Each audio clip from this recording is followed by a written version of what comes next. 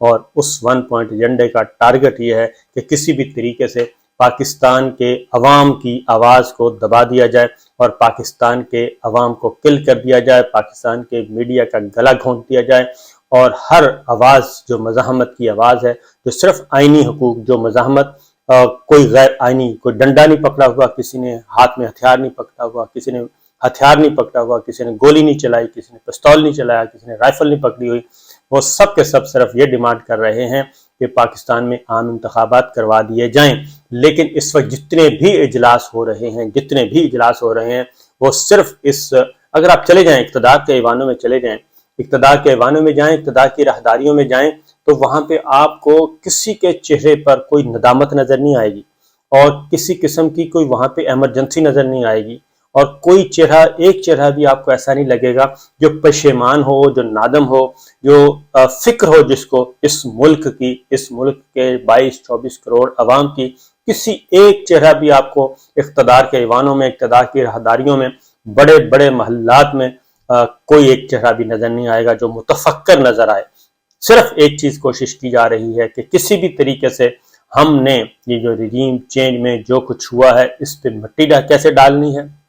اور اس کو بے نقاب کرنے والوں کو کیفر کردار تک کیسے پہنچانا ہے۔ صرف ایک کام ہو رہا ہے، اس کے علاوہ کوئی کام نہیں ہو رہا۔ اور ڈالر جو ہے، کل جو ڈالر تھا وہ 250 روپے پہ، 255 روپے پہ بند ہوا انٹر بینک ڈالر، اور یکدم ایک دن 30 روپے بڑھ گیا تھا، اور آج جو ڈالر ہے وہ پہنچ گیا ہے 262 روپے تک۔ اور آپ اندازہ کیجئے یہ سارا کام کس شخص نے کیا ہے؟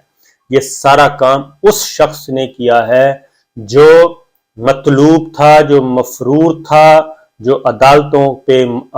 پہ جس کے خلاف مقدمہ تھا، اور وہ پہلے دن سے، اور پہلے اس کے مقدمے صاف کیے گئے، اس کے بعد پھر وہ پھنس گیا، پھر اس کو عدالتوں کے کٹہرے میں اس کے اثاثے منجمد ہو گئے، اس کو مفرور ڈکلیئر کر دیا گیا، وہ سرکاری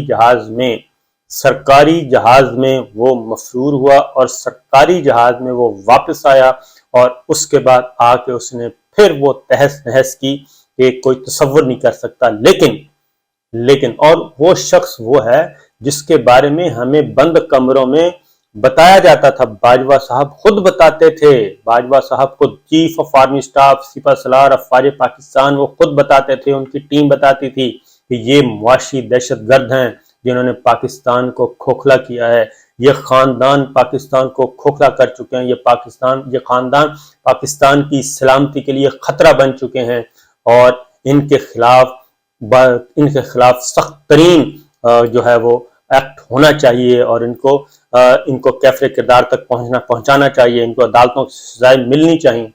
یہ وہ باتیں تھیں، لیکن پھر آنن فانن کیا ہوا کہ وہی سارے کے سارے پھر کیا ہوا آخر میں، اور کیوں ہوا آخر میں، کیا وجہ بنی آخر میں، وہ بتایا تو جائے، وہ قوم کو تو بتا دیں کہ بھئی یہ مجبوریاں تھیں، ہم نے یہ کام کیا، ایک اچھا خاصا سسٹم چل رہا تھا، اور انتخابات کا سال تھا۔ اصل مسئلہ ہے کہ انتخابات کا سال تھا، اور یہ میں بار بار جو کہتا ہوں کہ یہ مسلم لیگ نواز کے ساتھ بھی بہت بڑا ہاتھ ہوا ہے۔ وہ پیچھے مڑ کے ذرا دیکھیں کہ ان کے ساتھ ہوا کیا ہے، وہ بھی ہنی ٹریپ میں آئے ہیں، اور ادھر سے باجوہ صاحب وہ اپنا کھیل کھیل رہے تھے، یہ اپنا کھیل کھیل رہے تھے، اور کھیل کھیلتے کھیلتے اس کے بعد پھر زرداری صاحب جو کہ ماسٹر مائنڈ ہے ساری چیزوں کے، وہ کہتے ہیں کہ پالیٹکس میں ان سے بڑا کوئی بابا کوئی نہیں ہے، بابا آدم ہے پاکستان کی سیاست کے، وہ جو چاہیں کر سکتے ہیں، ان کے پاس جادو کی چھڑیا ہے۔ تو وہ جادو کی چھڑیا نے ایسا کام کیا کہ ایک ہنستا بستا پاکستان جو ہے وہ اجاڑ کے رکھ دیا۔ ایک سال بعد انتخابات ہونے ہی ہونے تھے، اس سال انتخابات ہونے ہی ہونے تھے، اور اگر یہ کام کیا جاتا تو یہ انتخابات پہلے بھی ہو سکتے تھے، لیکن مسئلہ یہ تھا کہ لڑائی ہو رہی تھی کہ چیف آف آرمی سٹاف کون بنے گا، میں بنوں گا یا یہ بنیں گے، مجھے ایکسٹینشن ملے گی یا اس کو ایکسٹینشن ملے گی،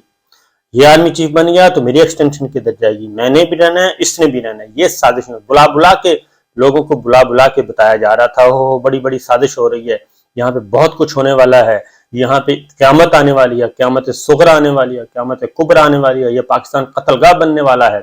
اور یہاں پہ پتہ نہیں کیا خون کی ندیاں اور خون کی ہولی کھیلی جائے گی۔ یہ اس طرح کی باتیں بتا کے یہ سارے کا سارا، حالانکہ یہ الیکشن ہونے ہی ہونے تھے، اور عمران خان تو کمزور ترین ہو چکا تھا، عمران خان کی حکومت تو کمزور ترین ہو چکی تھی، اور یہ الیکشن اس کے لیے، عمران خان کے لیے الیکشن نکالنا بہت مشکل تھا، لیکن ایک ایسی سازش صرف اپنی ایکسٹینشن کے لیے، ون پوائنٹ ایجنڈا تھا کہ میں نے کیسے کنٹینیو کرنا ہے، اور آپس میں بھی ایک دوسرے کو دھوکہ دے رہے تھے، اور یہ سب کچھ ہوا، اور اس کا نتیجہ یہ نکلا ہے کہ 22 ارب ڈالر سے آج رہ گئے ہیں ٹوٹل دونوں ملا کے، کمرشل اور اسٹیٹ میں ملا کے 22 ارب ڈالر سے آج رہ گئے ہیں کوئی 5-7 ارب ڈالر، اس سے زیادہ کا کچھ نہیں ہے، اور اس کے بعد کوئی ملک جو ہے آپ کو منہ لگانے کے لیے تیار نہیں ہے، کہ نہ کوئی دوست ملک، نہ کوئی بڑا ملک، اور جن کو کیا کیا کہا جاتا رہا، یہ سازشوں کے تانے بانے بنے گئے، تو تصور کریں کہ یہ ہو کیا رہا ہے۔ لیکن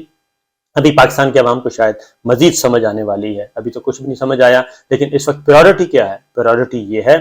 کہ لوگوں کو بے لباس کیا گیا اس دوران، اس رجیم چینج پہ عوام کی تصدیق، مہر تصدیق ثبت کروانے کے لیے ایک خوف و ہراس پیدا کیا گیا، لوگوں کو بے لباس کیا گیا، لوگوں کو اٹھایا گیا، اور ایسے ارکان پارلیمنٹ کو دہشت گرد کر کے پیش کیا گیا، اور منہ چھپا کے پیش کیا گیا، ایسے جیسے کوئی یہ بہت بڑے دہشت گرد ہیں، اور ہم شرم آتی ہے ہمیں کہ ہم اس وقت پاکستان کا میڈیا جو ہے وہ مقبوضہ کشمیر کی تصویریں دکھاتا ہوتا تھا، وہاں کی خبریں دیتا ہوتا تھا، اور انڈیا جو ظلم و ستم کر رہا ہے، جو فلسطین میں ظلم کر رہا ہے، وہ سارے کے سارے، لیکن اب افسوسناک بات یہ ہے کہ وہ سارا کچھ ہمارے، وہ ساری تصویریں جو ہیں وہ ہمارے اپنے ملک میں نظر آ رہی ہیں، لیکن اصل چیز یہ ہے کہ اصل جو سب سے خطرناک بات ہے، قوم مایوسی کی طرف جا رہی ہے، قوم ٹوٹ رہی ہے،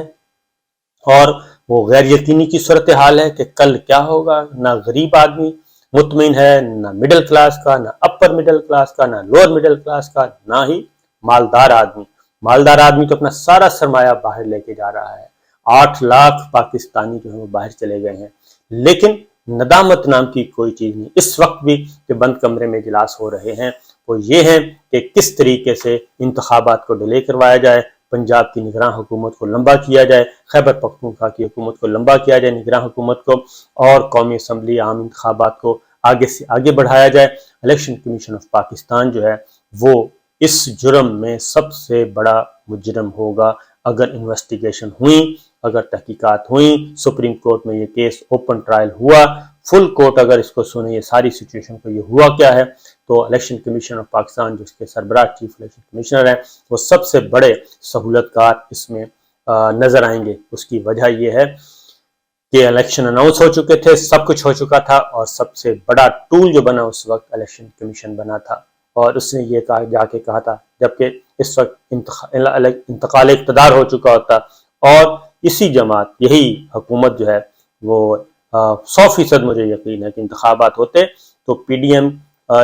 عمران خان صاحب کو سادہ اکثریت نہیں ملنی تھی، اور عمران خان صاحب کی حالت کافی خراب تھی اس وقت پاکستان تحریک انصاف کی، لیکن کیونکہ کنٹینیو کرنا تھا خود، وہ عمران خان بھی، پاکستان تحریک انصاف کو بھی برباد کیا، تمام سیاسی پلیئرز برباد ہو چکے ہیں لالچ کے چکر میں، اور اپنی باری کا انتظار نہیں کرنا، اور اس کے بعد کہنا کہ جناب ہم سیاستدان ہیں، ہم سیاسی کھلاڑی ہیں، اور ہم یہ ہیں اور ہم وہ ہیں، کبھی ووٹ کو عزت دو اور کبھی کچھ اور کبھی کچھ، یہ ساری چیزیں چل رہی ہیں۔ تو دعا کرنی چاہیے اللہ تعالیٰ سے کہ اللہ تعالیٰ پاکستان کو اللہ تعالیٰ ہی نکال سکتے ہیں، کیونکہ اس وقت اور تو کسی کا موڈ نظر نہیں آ رہا کہ پاکستان اس سارے کرائسس سے کیسے نکلے گا، کیونکہ عوام جو ہیں وہ پس چکے ہیں، اور یہ جو ہے احساس محرومی جو ہے یہ بڑی خطرناک چیز ہوتی ہے۔ اس وقت الیکشن کمیشن کا کام انتخابات کروانا ہے، لیکن وہ ضمنی الیکشن کے لیے تو اس نے شیڈول دے دیا 30-33 سیٹوں کا، لیکن آگے کسی اور کی طرف وہ نہیں جا رہا، اور یہی الیکشن کمیشن کہتا تھا کہ الیکشن ہم نہیں کروا سکتے، جبکہ اس کے بعد 23 ضمنی الیکشن پنجاب میں ہو چکے ہیں، قومی اسمبلی کی 11-12 نشستوں پہ ہو چکے ہیں، 30 نشستوں پہ یہ اور ہو رہی ہیں، لیکن یہ کہتے ہیں کہ ہم ڈیجیٹل مردم شماری کے ذریعے الیکشن کروائیں گے اور اس کے علاوہ نہیں کروائیں گے، جبکہ ضمنی الیکشن ہو رہے ہیں، سب کچھ ہو رہا ہے، یہ لاجک سمجھ نہیں آ رہی، اور نگراں جو ہیں وہ اپنے طویل دورانیے کا ایک سکرپٹ لے کے، طویل دورانیے کا روڈ میپ لے کے بیٹھے ہیں کہ ہم نے کنٹینیو کیسے کرنا ہے۔ تو انشاءاللہ اللہ تعالیٰ اس پاکستان کو جو بھی پاکستان کے ساتھ کھلواڑ کر رہا ہے، نہ وہ پہلے کبھی بچا نہ آئندہ بچے گا۔ ہو سکتا ہے وہ قانون کی گرفت سے بچ جائے، ہمارے نظام سے بچ جائے، لیکن اللہ تعالیٰ کے نظام سے، اللہ تعالیٰ کی گرفت سے وہ بالکل نہیں بچے گا۔ اجازت دیجیے، اللہ حافظ۔